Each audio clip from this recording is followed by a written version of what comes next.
Hello students, welcome to Global Online, and here we are back with our NTA UGC-NET preparation for paper 1, that is for your June 2024 cycle, wherein we are going to see the questions which are based on recent topics of culture of communication, where we are going to see the low culture and high culture and various types of communication. And this all comes under the topic unit that is called as communication. Before we proceed ahead, a very important announcement that from 4th of March, we'll be starting a new batches. The 4th of March, you'll be having the new batches on Global Online app. How to access this batch and how to see the content and how to get enrolled. I'll be telling all this at the end of the video. So make sure you're watching the video till the end. So let's come with the first question for the day. Which of the following is also referred as communication with individuals alone? Now, please remember these questions are very frequent based on the types of communication which we have studied very well. Interpersonal communication, public communication or public speaking, intrapersonal communication, mass communication. So very well, I have told you interpersonal communication is between two people.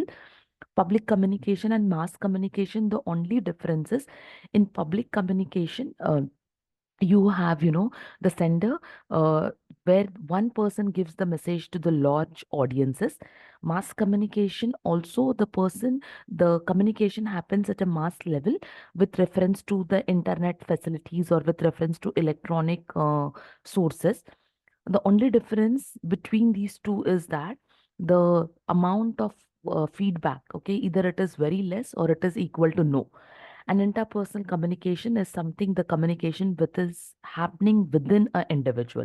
So yes, looking at the options and explaining the options and coming back to question, which of the following is referred as communication with individual alone? Now here alone, it means with himself or herself. So such communication will be called as what? It will be called as your intrapersonal communication, a communication which happens with a individual himself, right? Coming to question number 2, a communication between a family of 3 talking at super, that is, talking at a lunch table or dinner table, or a meeting of an organization with just a few members is an example of what? So when we are having a discussion within a family or people, a family of 3, so 3 people in a family and the discussion is going on, such discussion will be called as interpersonal discussion or public communication or intrapersonal communication or a small group communication. So whether this comes under a group or it comes under, under interpersonal, or it is public or it is intra. So obviously you have this option as cancelled. Why? Because it is not within a person. So intrapersonal communication definitely not will not come. Interpersonal communication between two, I said. So again, this option is, cancel out.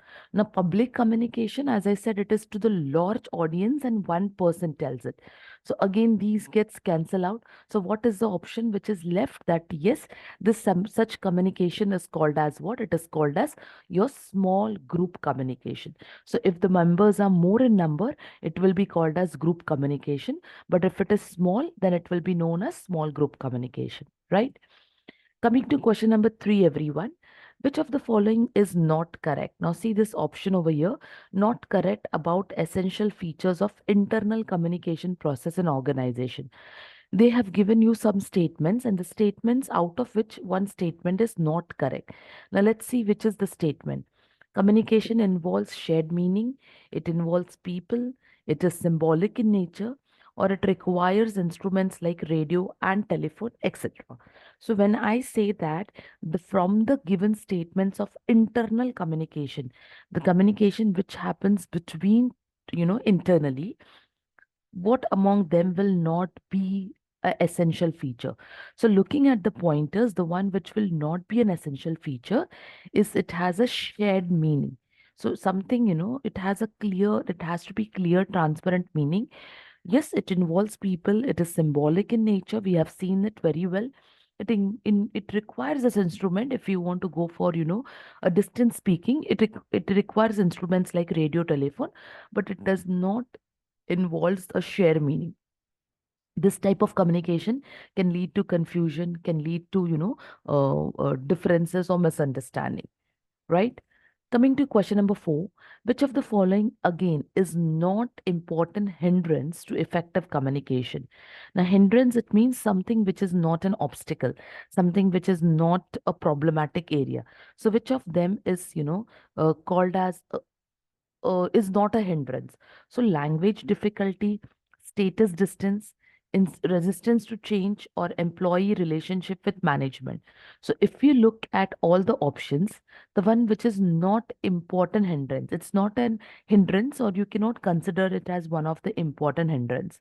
So, looking at them, language difficulties, as I said, status distance, okay, status about, your societal status, you can say, resistance to change, or important relationship with management.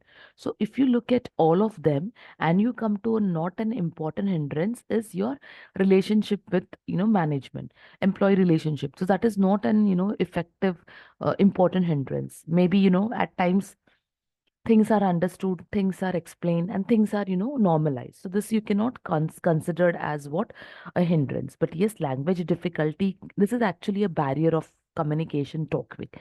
So language is a very big hindrance. You cannot communicate. Status, if people are not ready to listen, it's very difficult, and people are not ready to change. Then again, something which is very difficult to take care of, right? Okay. Now we have a topic called as a low context culture is where one needs to what one does is it basically it comes from what. So most of the information is unspoken. It is explicitly stated in verbal message. The information is apparent or the information is not existence. Now before we answer this question, we'll come to this question once again. Let me first help you to understand the low context culture and high context. So, low context culture is something that communicates information directly, explicitly, and precisely. Whereas high context culture is completely different. It talks about the communication which is indirect, that is implicit, and it is heavily on the non-verbal language. It does not resides on verbal language. So United States, is a country where it has a low context culture. Whatever information they have, they say it directly, they say it, explicitly or in a precise way. Whereas country like India and Japan are the one which are high context. It means they have, a communication which is always indirect. It is heavily based on non-verbal language. So if you see, now we will go back to the question and the answer also. A low context culture is where most information is unspoken. No, as I said, it is very direct and verbal. Most of the information is apparent. Okay, no, it is definitely not, which is actually a part of high context. Most of the information is not existence. No, it is definitely existent. So the information which is direct and verbally is a part of low context. Whereas if you see high context, these all points will come in high context, right? Now we have the next question is communication can be what? It can be upward, it can be downward, it can be sideways, or it can be all above. So you know very well, upward it means it can be top to bottom, or it can be bottom to top.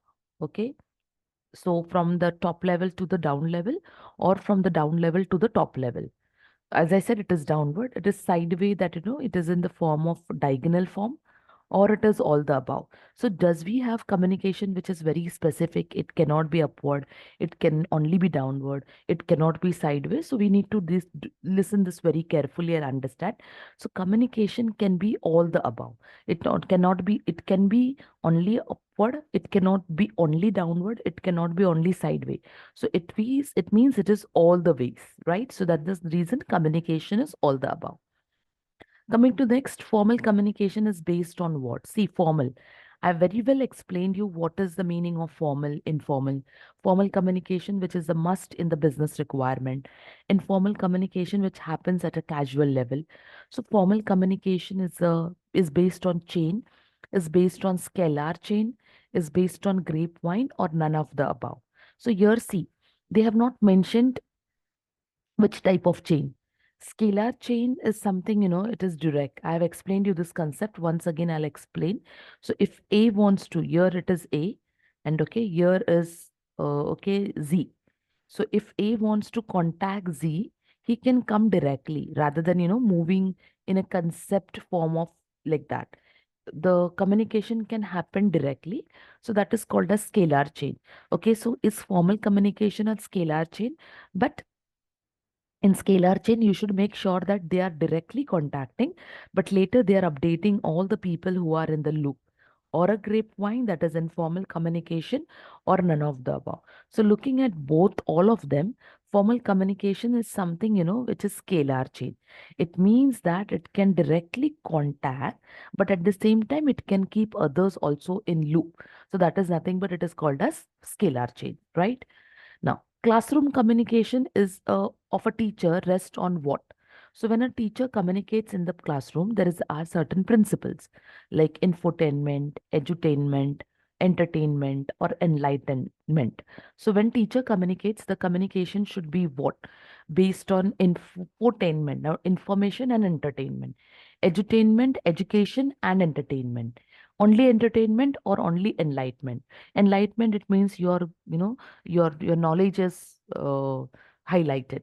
So when the classroom communication is taken by the teacher, the principle should be edutainment, that is entertainment and education. Both should be equally balanced, right? Coming to next, communication via new media such as computers, teleshopping, internet, mobile telephones will be called as what? We will call them as entertainment communication, interactive communication, development communication, or communitarian, what we will call to the communication with new media. Where in new media, what is used, they have given. So all these medias which they have used will definitely called as interactive. See, because you are interacting. In teleshopping, it's not a verbal, but you are asking a question, you get a reward. Telephone or in internet mobile, you are asking a question, you get a reward. So such is called as interactive communication, right? Next, we have is which of the following alternative is representing effective communication. So from the given options, which tells it is effective communication? Teacher should crack jokes in the class.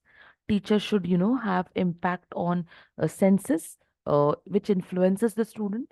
Teachers should speak authoritatively, or teacher should teach whatever is beneficial to the students. So they have given some statements, and if it is effective communication, which statement should say that? So from the, obviously, cracking jokes, okay, and authoritative, we do not have this because that is against the rule, right? I mean to say the guidelines. So out of the two options which are left, multi-dimensional sensory influence, but this, if it is you are teaching a small kids, it will become very difficult.